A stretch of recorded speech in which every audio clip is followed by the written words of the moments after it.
Hi, everybody. Welcome to our second IRIM seminar of this semester.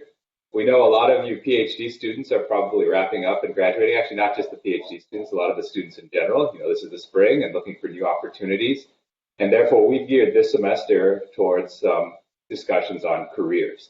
And so this seminar today is going to discuss why certain select members of our Georgia Tech community and outside our community as well have chosen the careers they did. It's going to be a little bit R&D academia heavy, but that's for a reason. We're going to have follow-on seminars this term with Gary McMurray leading a forum from industry, and we'll also have a speaker from Amazon. So don't worry, we'll also get the industry focus, but even on this seminar today, we've got some great industry experience. We've got a great panel put together by Sam Coogan, who's going to lead the discussion. And so I'm just going to hand it over to him for the rest of this, but I appreciate you all joining us. I think this will be an interesting, hopefully informative discussion for all of the students here. And we encourage you to be very active in participating in this discussion. We welcome questions and comments, and we're looking forward to having a sort of free-flowing conversation. Kick it over to you, Sam. I'm just going to start with a quick slide to set the stage, and then I'm going to pass it to our panelists to give a little bit of background, and then we'll pass it over to a Q&A. And so if you have questions as we talk, you can post them either in the Q&A or the chat. I'll find them in either place, I think. So maybe the Q&A is a little bit easier. So go ahead and put them in the Q&A, and then I'll keep an age on them. And then after introductions across the panel, I'll questions.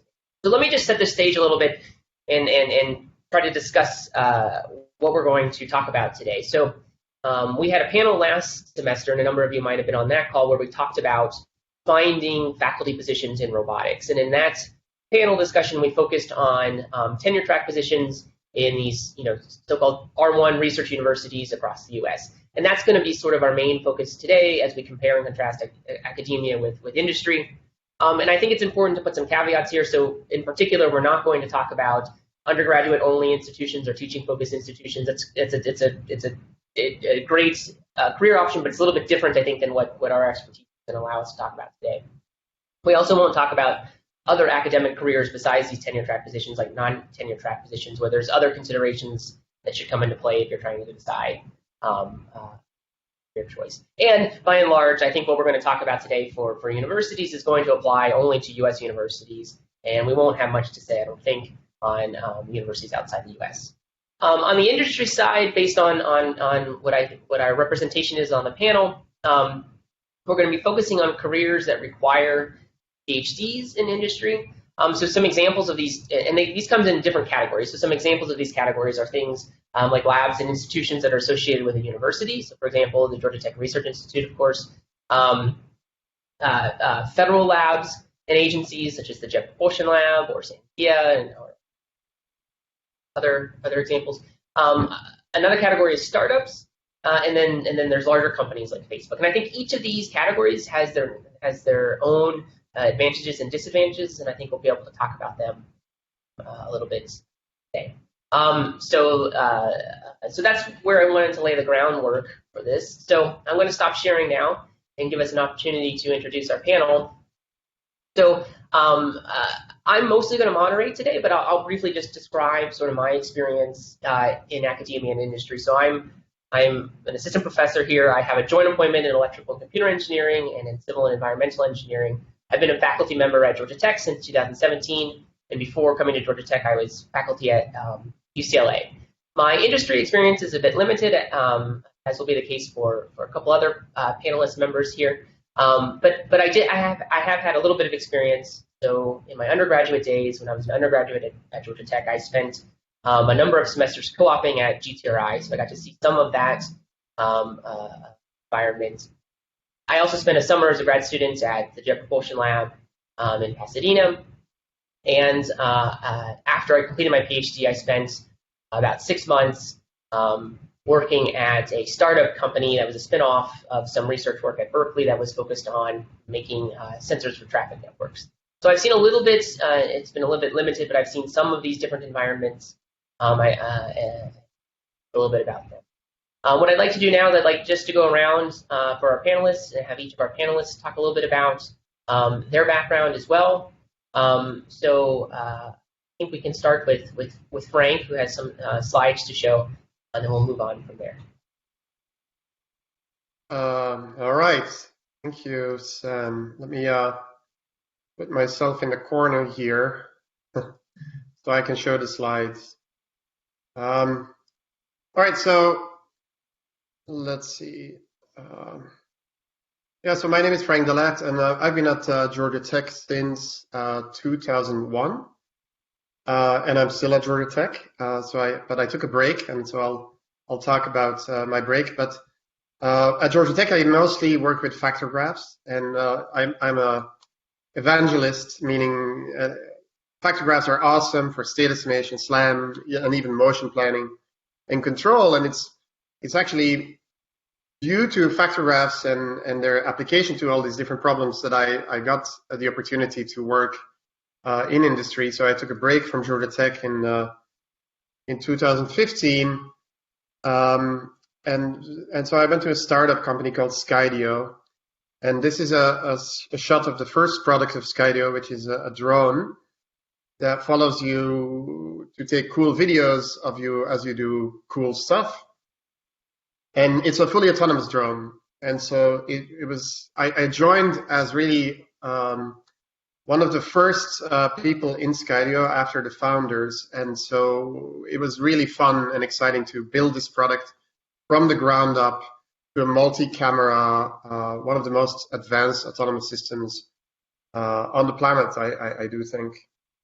And then I was in Silicon Valley, and once you get to Silicon Valley, and that's something that I'll discuss again, once you get into Silicon Valley, there is lots of opportunities, and people find you, and it's easy to switch. And so, in fact, I did get headhunted by a small social media company called Facebook.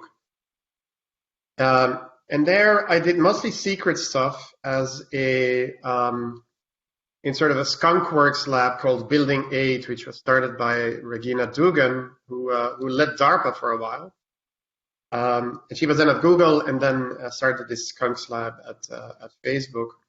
But one of the things that I did there was create a scene understanding and modeling challenge where you take 360 imagery from a 360 camera and then create an object representation of a room. So that's the type of things that we worked on inside, but I can't tell you everything. And since 2018, I've been back at Georgia Tech because I love academia, I love Georgia Tech, and I love Atlanta, and I love the housing prices in Atlanta, which are a tenth of what they are in Silicon Valley. But I did miss industry, and so from 2020 on, I also have a part-time role at Google in the ATL. And in fact, we are looking for new collaborators that want to live and work in Atlanta. So if you go to the link here, research.google locations Atlanta, you'll see a little bit of information about what we do and what type of roles we're hiring for. But in general, there's a lot of different openings in Atlanta for Google. So Atlanta is really up and coming in the world. So all right, that's my slide. So I'll yield the floor. Thanks, Frank. I invited you because I knew of your Skydio and Facebook time. I didn't even know you were now part of Google ATL. So nice. So maybe we'll go to Tom next, and then Anup. Okay. Hi, I'm Tom Collins. I'm in the School of Electrical Engineering now, and the introduction, the bio that was included there mentioned that I started with the IBM 7565 robot, and so I'll mention that since no one had any idea what that is. There actually was one of those over in the MARC.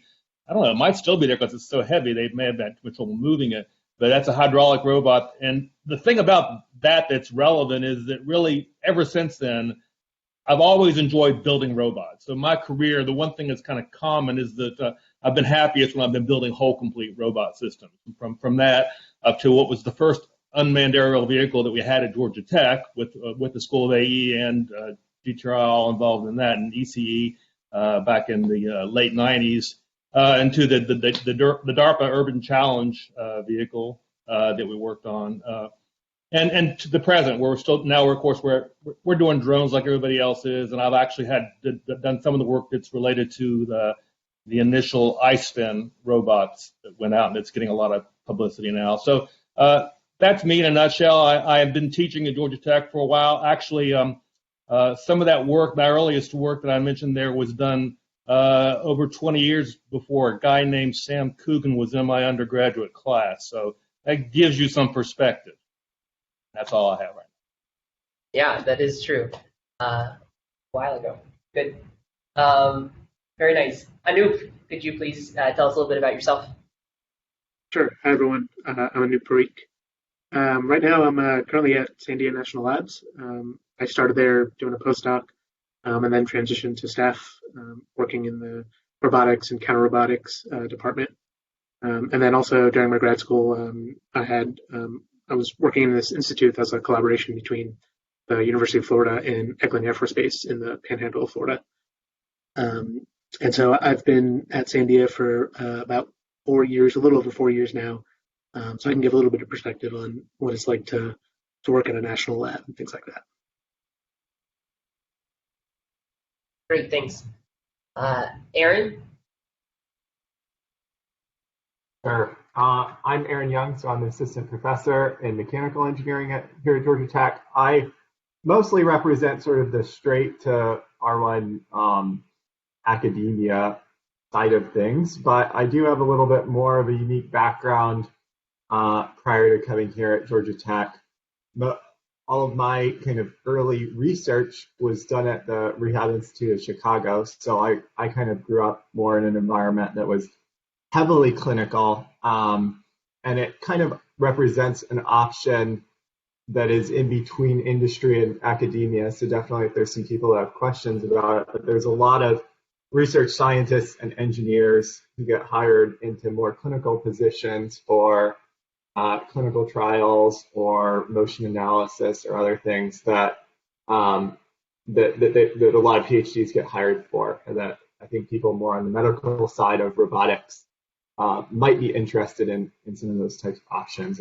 As the lab that I did my PhD in really worked more as a small business or company, in that it was producing products that really were designed for immediate clinical implementation. And even some of the work that we did as PhDs is now available through a startup that spun out on that from that lab for clinical populations. So I do think that while my personal focus was to get into an academic position as sort of as quickly as possible, I can definitely comment quite a bit on more of the clinical side of things as well, where there's a lot of opportunities for PhDs specifically. All right, move on.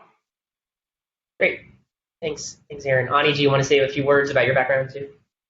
Sure. So I'm Ani Mazumdar. I'm a assistant professor of mechanical engineering here. I also have a courtesy appointment in the School of Aerospace Engineering. My background actually overlaps a lot with Anoop.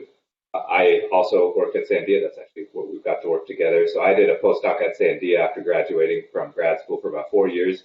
And at that point, I was really trying to decide whether I wanted to do a lifetime of government type work or more of an academic setting. And so I approached my position at Sandia from that perspective. So trying to look at what the unique features of doing R&D in a more of a government lab setting. And then now I'm here at Georgia Tech doing it more in a research setting. I still collaborate a lot. So I think while Anoop and I can both answer a lot of questions about working in sort of an FFRDC environment, I think one difference that I can provide is sort of the perspective on both and how you can continue to sort of balance between both and jump between both. And for example, here at Georgia Tech, we bring in people from national labs even at the senior level, so you can always come back to academia later, or vice versa. Professors will leave and go back into government service in a variety of ways. Sandia isn't the only form of government service, obviously, but it is one that is very exciting for engineers in particular and PhDs. So that's sort of my perspective. But we have a lot of great people over here, so I'm not going to speak too much, especially if we can get some good feedback from the others. Great. Thanks, Ani. Okay, so at this point, we're going to transition to questions and answers. I don't see any questions in the Q&A yet, so I encourage you all to think of some and add them to the Q&A. While you're pondering some questions and adding them to the Q&A, I'll go ahead and start us off with some of the questions I have. So I'm trying to decide which one to start with. So maybe this one. This one's a little bit in the weeds a little bit, so maybe that's a good place to start to get us talking about some specifics. So I wanted to talk a little bit about the difference between soft money and hard money in academia and industry, I think. For example, as a faculty member in the U.S., the way our salary is typically structured is we're 9-month salary contracts, which means we get paid 9 months out of the year, guaranteed by the state of Georgia. But then the extra 3 months, your so-called summer months, typically get charged to grants. So if you have research grants, you can charge an extra 3 months of salary to those grants. And some folks do that, some folks don't. So our salary, I think we could call it 9 months of hard money and then 3 months of soft money, right? And then in industry, you can have a different balance of what kind of money you're being paid from and things like that. So maybe I just want to open the floor and maybe folks at, for example, GTRI, Sandia can talk a little bit about kind of the hard money, soft money splits in industry. If that makes sense.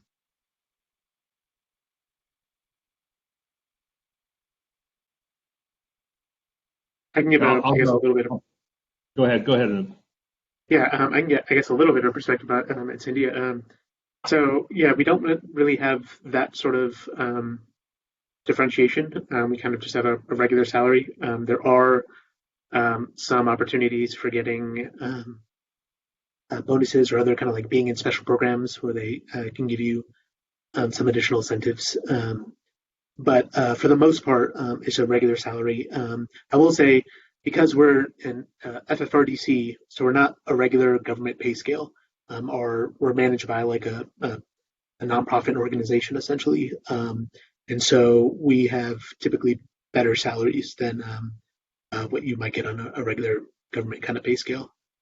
But yeah, it's pretty much just a regular salary. We don't necessarily aren't responsible, depending on your job. Yeah, I think for the most part, most jobs aren't responsible directly for bringing in a portion of your salary. I'll start by going into the abstract first and then go to the specific. In the abstract, that is one of the main differences between these types of jobs is flexibility in general. Like when you get up in the morning, how much flexibility do you have in what you work on that day? And and at one extreme, industry and a product development team, you're told by somebody to do something, and that's what you do. And in academia, at the other extreme, you literally can go out and make any proposal you want to that brings in money. And there's a whole spectrum in between, right? So that's kind of the general thing. And in a more specific vein, I have some experience in different fields, but like if you work at a lab like GTRI, it's pretty similar to what Anoop described. Although you have maybe more flexibility in the types of things you propose to, but you still end up with a salary and you get 100% paid on that salary.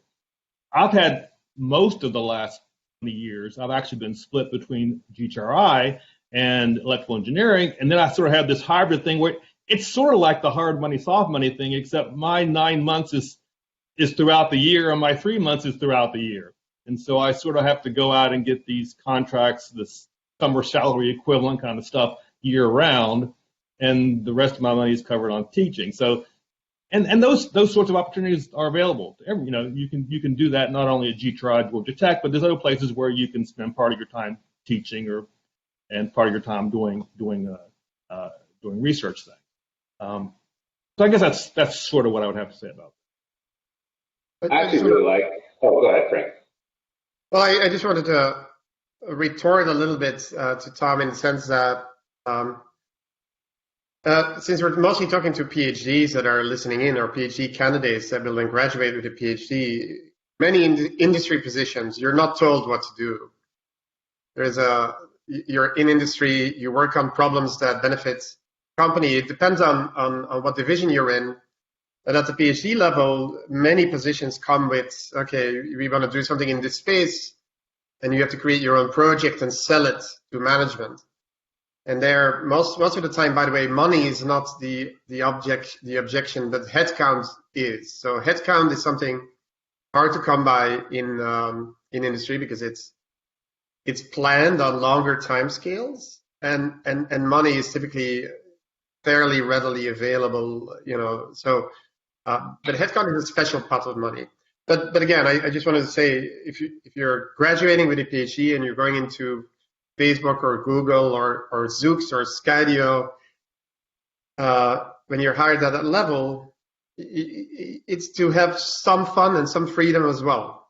So yeah, that's definitely true with the new. These are the new, what used to be the Bell Labs of the world, right? There used to be companies like Bell Labs and Hewlett Packard and other places that did, and IBM that did that kind of work, and still to some extent. But nowadays, yeah, Frank has mentioned those are the companies where you have the kind of freedom that you almost have in academia.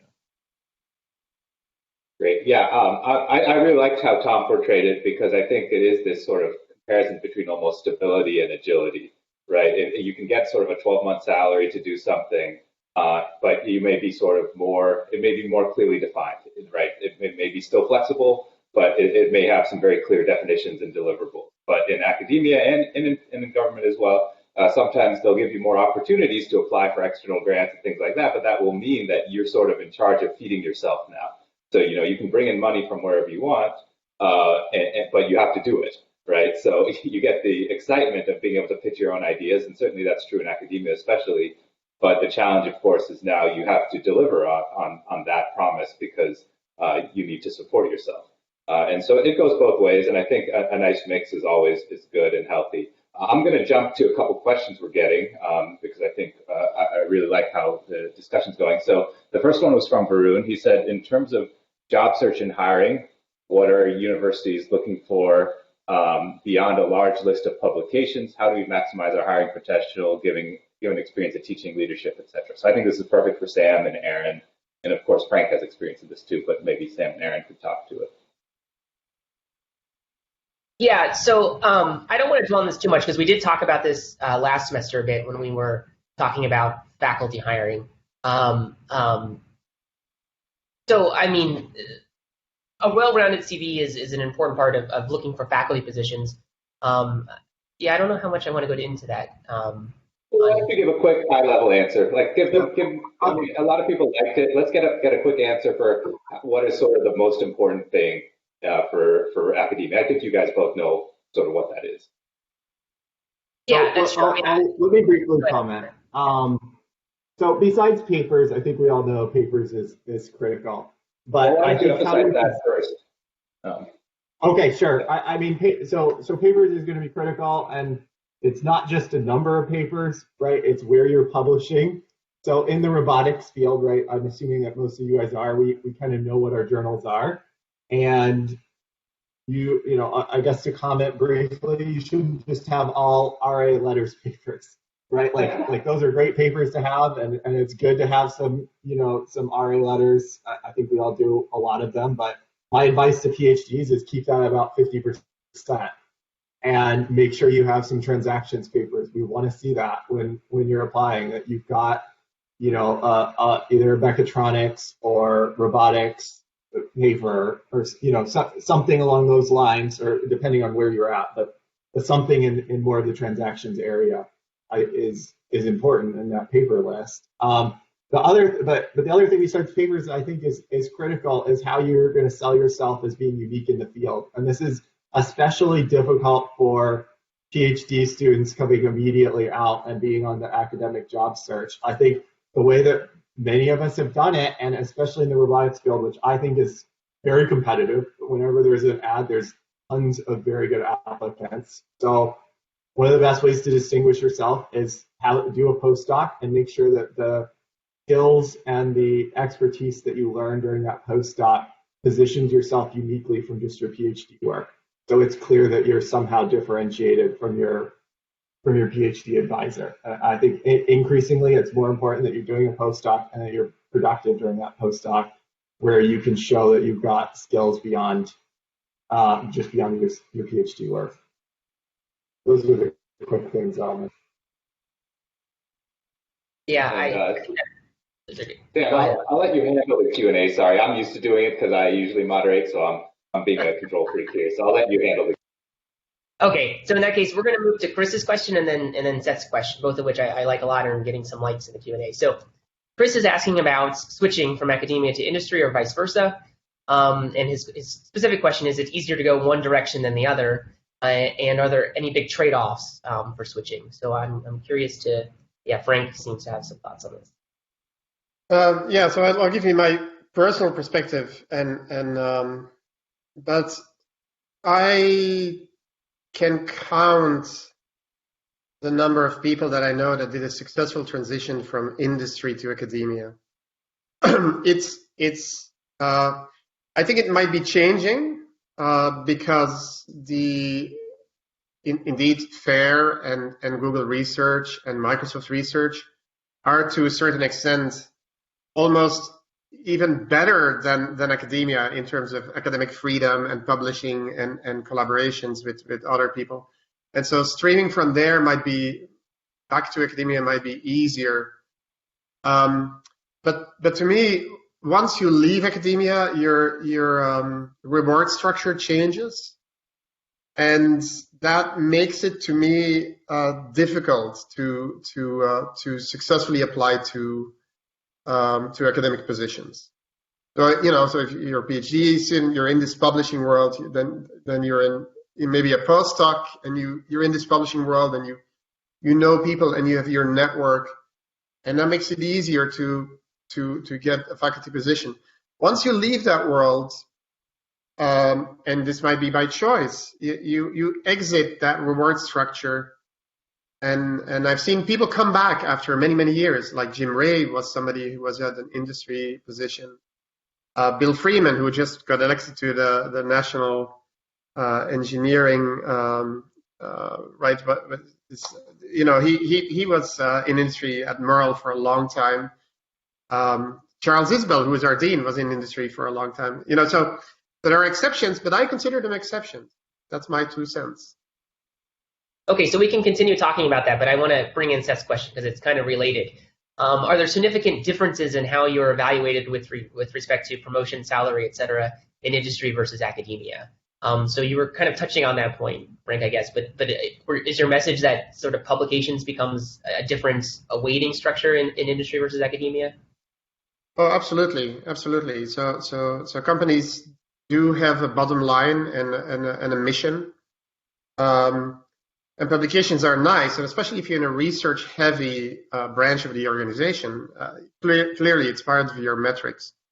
But if you're, say in a VR, AR org of Facebook, like Oculus, right? Then, in Oculus Research has amazing people, okay, that could publish what they're doing and just blow everybody away. And some do, okay. So Asher Scheik at Oculus Pittsburgh does, but others are like, I don't care about publications, but this is going to make our product break or make or break our product. So yeah, absolutely, publications are a lesser metric.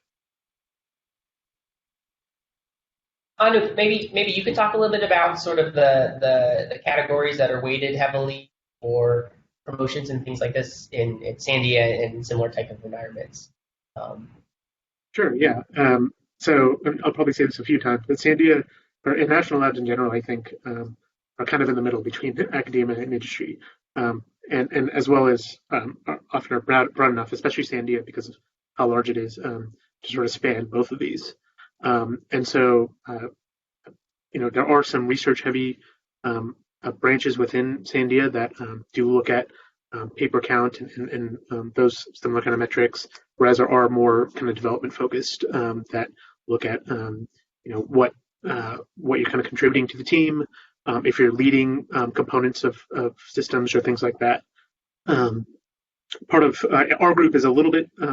Our group, I guess, has a mix, but part of our metrics is also how, if you're bringing in funding, especially from external customers, how you're collaborating with others, both within the organization as well as academics or otherwise, as well as any kind of leadership opportunities, both within a team in leading a project or leading subparts of a project, or some community outreach or things like that. If you're on some kind of panel or you're on, leading some technical or professional organization, those are also kind of valued.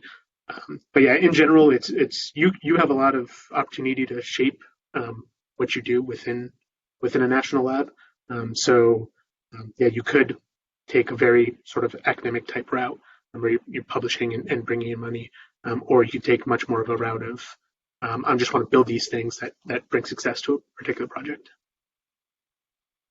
I think both Anup and Frank touched on this, but I can't emphasize enough that when you're in industry, this concept of a project and a project team and having people on tends to be very important. It's one of the options, at least. You often tend to get evaluated on how many people you're supervising and how effective you are in supervising them. That becomes a big thing in industry. It's not so much in academia. Yeah, that's pretty much it. Well, okay, so there tend to be sort of two tracks in industry as well, definitely in research labs. One is a IC, individual contributor, and then the other is sort of more of a manager track. And people can get, Facebook, Google, other large companies work with levels, and you can level up as an IC, and that can be a career path.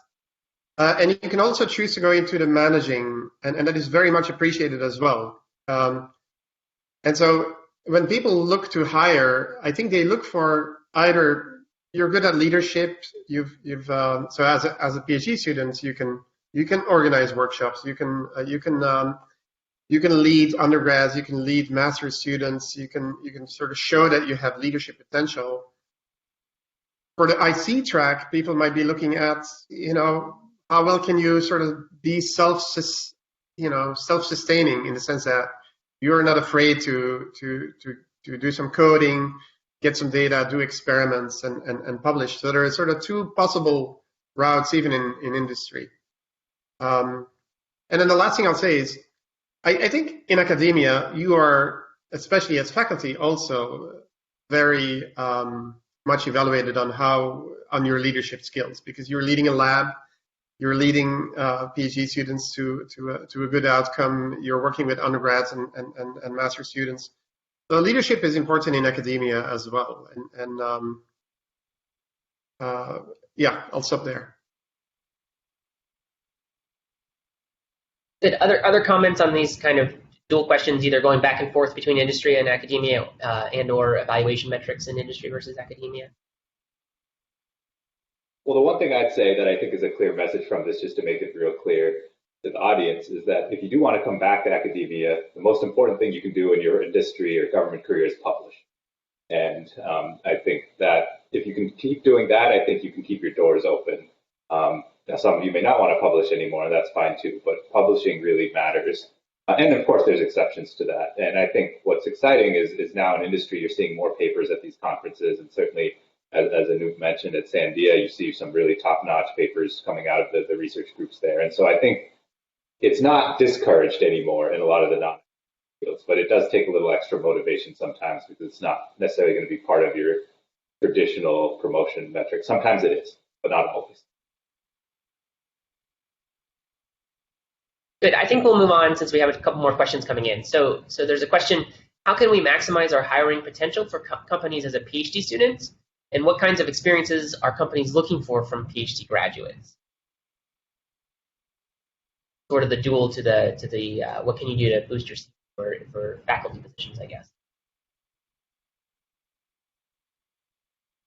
Yeah, I just want to repeat what I said is getting things done will be something that people evaluate. Especially if you're coming in as at an entry level or as a this goes, looking at Hogan's question. If you're a master's student, you're probably coming in at a more entry level. If you're a PhD, you're going to be at a slightly higher level. But unless you're specifically hired for leadership skills, it's probably not going to be that you're immediately hired in a management position with a team. You'll grow into that. There are exceptions to that. But so getting things done, and then also showing potential for leadership, if you're interested in this is management track. So it's repeating what I said. Don't know what to add. But Frank's right. I mean, it has a lot to do with experience in doing things. Companies are going to want to see that students are capable of actually doing things, and that they're not waiting to be told what to do next. They're all self-starters. They've got real hands-on experience with things. What hands-on includes programming and things, right? So actually constructing things, because there is a fear of an industry that you're going to get somebody who's going to need a lot of hand-holding, and that project experience is really, really useful. One thing I really emphasize to both my graduate students and the undergrads in my class is, especially in robotics, we can easily make videos or at least animations of what we do. Make a portfolio of the projects you've done, and because I think that can really highlight what your capabilities are, right? It's very easy to point to a paper, say, oh, I had this proof or something like that, but if you can show that you can get things done in a tangible way and in a relatable way, right? Like one skill that I think people overlook is the ability to present and describe your work, right? So to be able to show something very tangible, visual, that tells a story, that's going to be a very valuable skill in whatever career you do, whether you're trying to get grants or you're trying to sell your superiors at a company or sell a product. And so I think one thing that I've tried to emphasize is document your work really well and take the time to make it look good, right? Make it look pretty, take a well-edited video. Those things matter.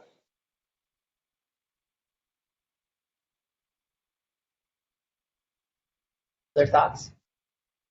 So there's a question from Hogan was about this differences in opportunities in industry between a PhD and an MS. So I'm curious, to hear a little bit about what doors are only open to PhDs, for example, and what kind of things would that get you?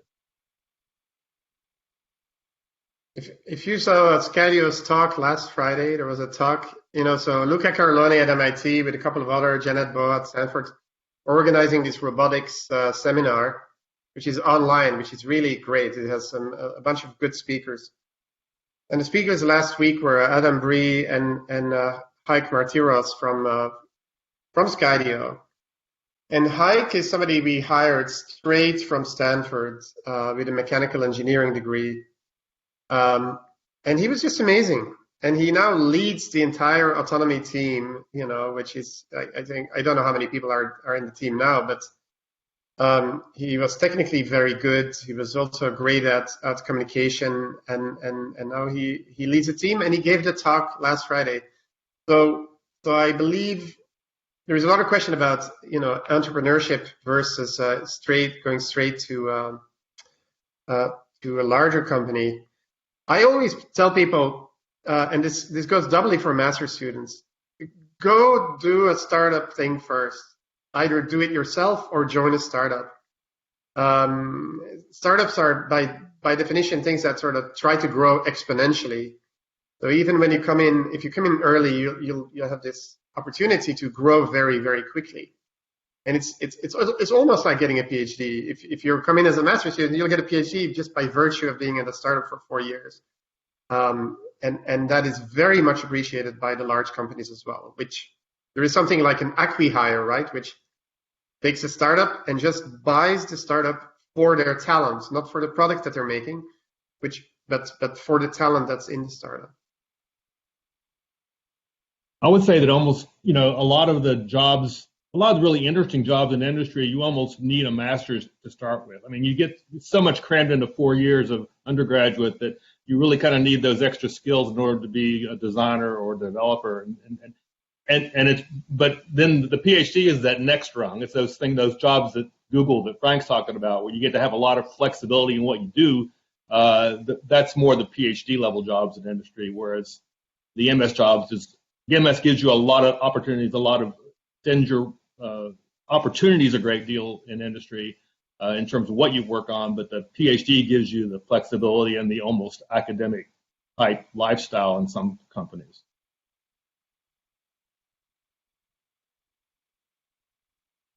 So maybe kind of connected to that question, one of the questions on my list was about consulting and the opportunity to do startups in academia. So I think one thing I hear sometimes from folks is why they're less interested in industry is because this lack of opportunity to go build a product, try to launch something. I think something that's underappreciated is how easy it is in academia to take some time off and do a startup or spend one day a week consulting, which is, I mean, I challenge you to think of another field where you can, your employer tells you you're free to spend one day a week working for a different employer. So I'm curious if folks have comments on, and maybe Frank, why did you take such a long leave of absence instead of consulting on the side? What were the pros and cons? What's your experience with you on consulting and things like that? Well, that might take us far, but here's the downside of academia that I experienced, which is funding. Okay, so you have to continuously look for funding, and unless you're very lucky and you get a large pot of money from somebody, sometimes this funding doesn't sort of take you all the way through a project, and then you're puzzling. You start puzzling. Okay, if I have this small grant and this medium grant, and I can, and so you're constantly trying to feed this. It's a little bit like a rat race, and it can be exhausting after a while. And this is partly why I took a large leave of absence, because it was very taxing to continuously have to chase that dragon. So about your earlier question, which is consulting, that is really an amazing opportunity. At Georgia Tech, you can consult one day a week. And that's actually how my Google affiliation works. And so then you can have your cake and eat it too. You can be consulting for a company, build a product, etc. Because now the downside of industry, and I experienced this when I was at Facebook, I was so focused on getting the job done and leading a team that when I read a paper, I felt guilty. And in academia, it's part of my job, and so I don't feel guilty at all. I read papers, and I love reading papers, and I miss that tremendously. And that's one of the reasons I came back to academia. So it's, pros and cons everywhere.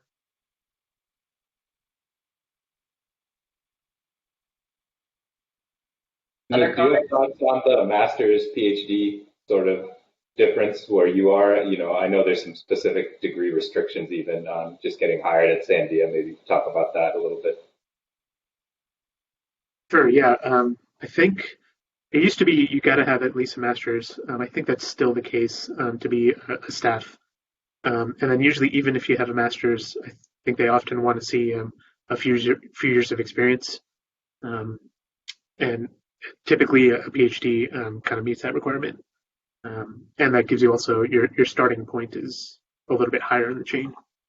And then in terms of one interesting way of kind of viewing the consulting question is that because Sandia is like fairly large and you have a very large mix of like more research, lower kind of TRL kind of work, as well as much more applied, like we're actually making a thing that needs to do a thing.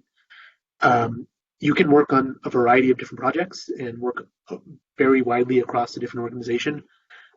So you can scratch kind of both of those itches if you want to do research and spend some of your time making something real. You can kind of do both within one place. And it's fairly, one of the things that's kind of nice about Sandia is people are fairly, there's a lot of opportunity for collaboration across the different works. So it's nice in that respect.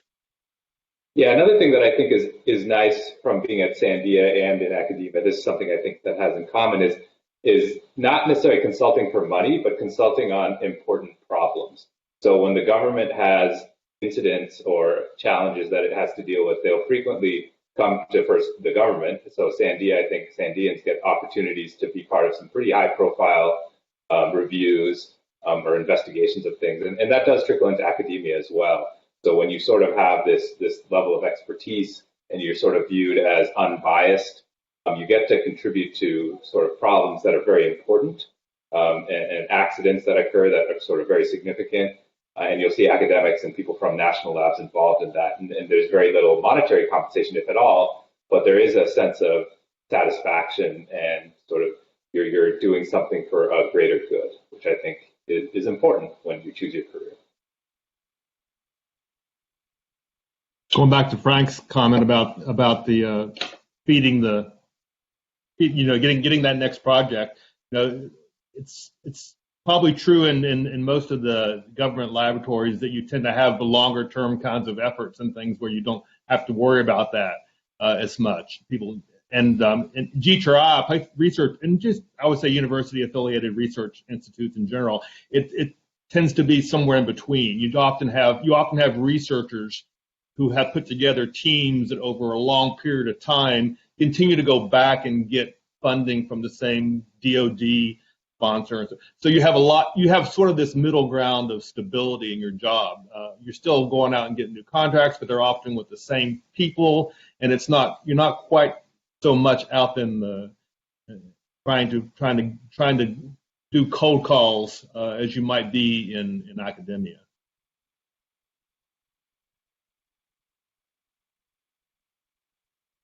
Very good. Other comments on this topic? So I think we've hit all the Q&A that's currently up. So I'll do one of my own while people maybe think about their last one or two questions to finish this off. So we sort of touched on this a little bit, but I kind of wanted to circle back a little bit since we have a lot of PhD students on the call. If you had to give advice on how you should tailor your PhD studies based on whether you wanted to go into industry or academia, would there be something concrete that you would recommend? So for example, I tell my students if they're even considering academia, it's critical that they get that sort of that publication record that looks sterling with these transactions and things like this with these journal papers, right? Whereas if I have students that are a little bit more on the industry side, I encourage them more strongly to at least do a couple internships during their time to get some experience and understand what kind of opportunities are out there. So I'm curious if other people have thoughts on this.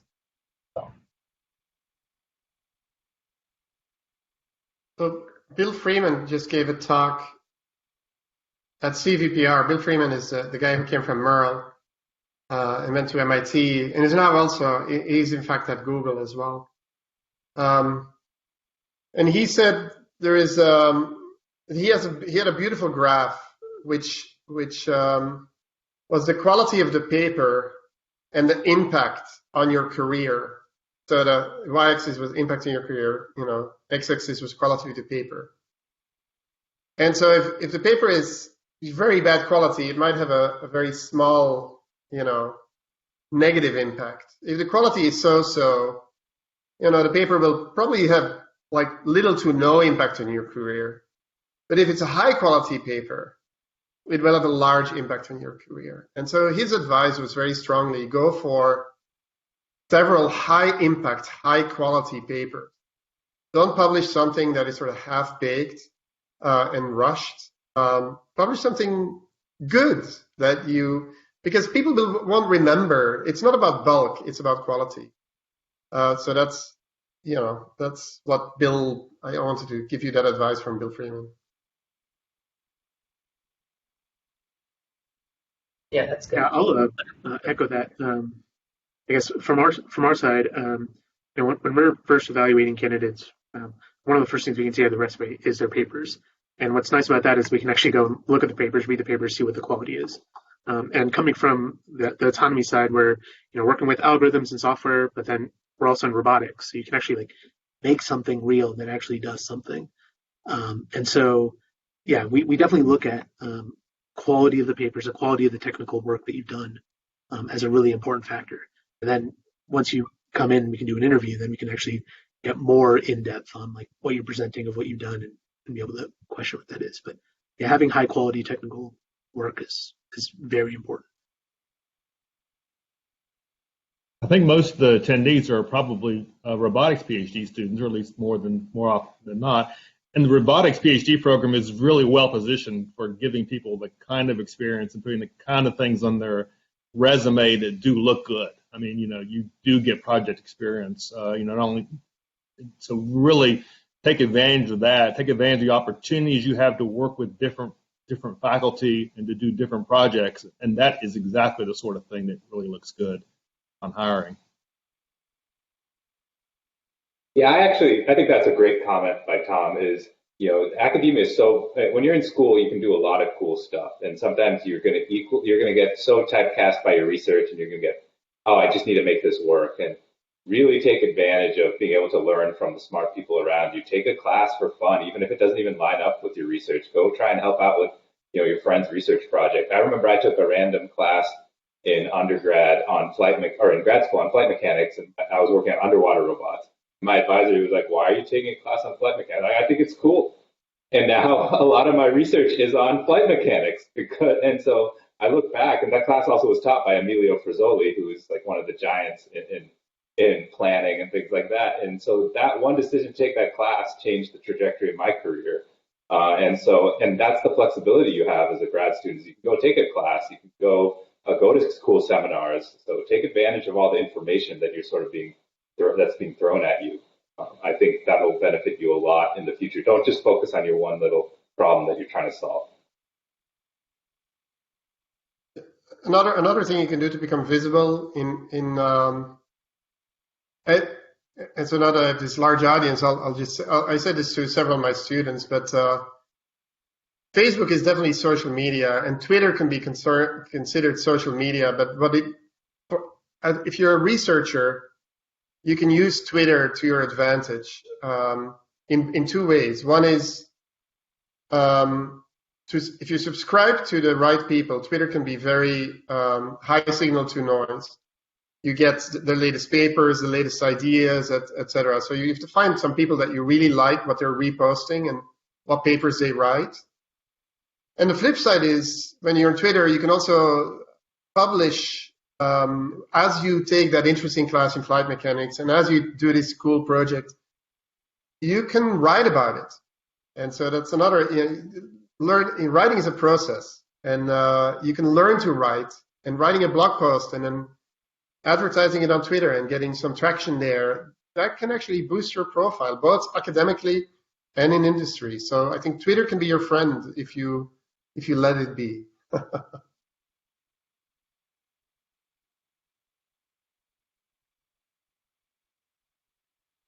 Other thoughts? So I don't see any new Q&As. Maybe one last question then. We didn't really touch on this. Is there any comments about work-life balance among the different types of positions we're talking about? So, for example, I know that startups get a bad rap for kind of consuming people's lives while they're there, and I'm curious what thoughts are on sort of these life balances across.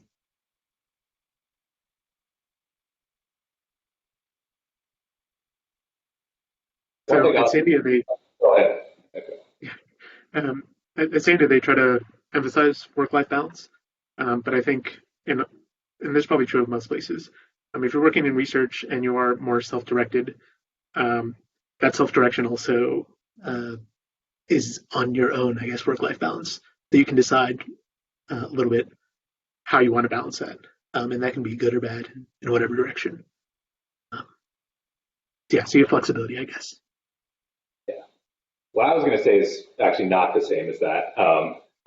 I think when you're young, no matter what you do, I talk to a lot of my friends in a lot of different industries.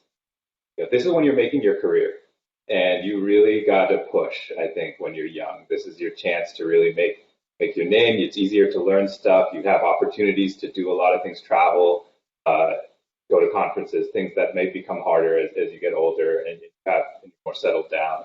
And so I think when you're early in your career, you really should be trying to, I'm not saying don't have work-life balance. I think that's very important. And I think it's good to go to the gym and you have hobbies. But I also think that when you're young, this is the chance for you to really create your own reputation and your own set of skills. And I think you should be focused on trying to grow those as much as possible. And I guess this is a subtle way of me saying it.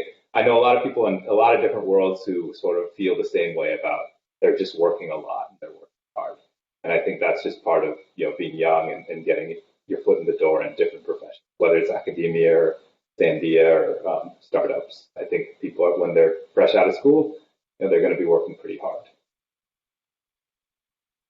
I don't think that I've actually ever achieved what a life coach or a therapist would tell somebody is a good work-life balance. I think I've always worked too much, right?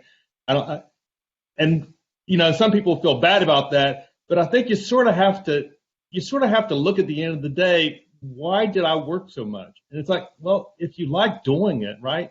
If you got up in the morning and had something that was so fun that you want to spend extra time on it, then maybe that's really not so bad. Yes, you do have to manage your health. You do have to consider exercise, and you definitely consider all those things. But it's not just the hours in the day. It's more than that. It's what makes you happy, and sometimes work does make you happy. Good. There's one more question came in, and so this will be our last question. So I'll read the question. The question says, seems that places like Google, Facebook have freedom like academia, but also are less concerned about funding. However, these places are extremely competitive to get into. So my question is, are places like Google the only option to be in to have these sorts of advantages? So there are some underlying assumptions in that question. One being, for example, that academia is not, or maybe not as competitive. I think academia has a lot of competitiveness as well. And so the general question, I guess, is these pros and cons we're talking about, are they reserved for sort of the upper crust of these categories, or are these general pros and cons? Maybe I'll take an opportunity to rephrase the question a little. I do think it's true. So, Bell Labs has come up, right? So why was Bell Labs so well known? Is because they had a monopoly and they had lots of money as a result. And so they can afford a research arm that is not focused on the bottom line, but can do fundamental research. And in a way, that's visionary because some of that fundamental research has paid off, very handsomely for them. But then when a crunch hit, one of the reasons Charles Isbell is with us and Jan LeCun is back in academia is because Bell Labs stopped. They couldn't afford it anymore. So you have to have a certain amount of free money that comes in to afford the luxury of a academic-like lab. And at the moment, indeed, those are these big companies. And the more you go to companies that have to work harder for their money, because it's sort of crazy, like Google and Facebook, the money just rolls in from advertising, and that's not going to last, right? They're going to go through their Bell Labs phase at one point. The more you have to sort of work for your money, the less you can afford an academic freedom type lab, and you'll see them close down. And then you're going to be more focused and maybe more grounded in reality as well. It's like, look, we need to get this forklift automated because it's going to help us, the bottom line. We're going to have to do warehouse management. Amazon has 100,000 robots or more.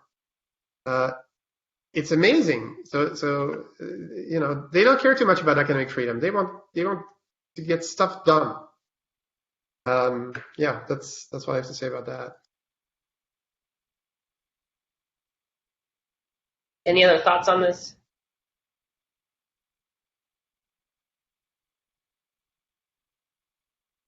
Okay, I think that's taking us up to the hour. So again, I just wanted to really thank all of our panelists. I really appreciate the insights you had to offer. I think it was a very nice cross section of comments and advice. Ani, thanks for organizing all of these seminar series, inviting me to moderate this one. So with that, I think we can go ahead and wrap it up. Thanks again, all. Yeah, thanks everybody. Thanks, Sam. Yeah, thanks everyone. Enjoyed it.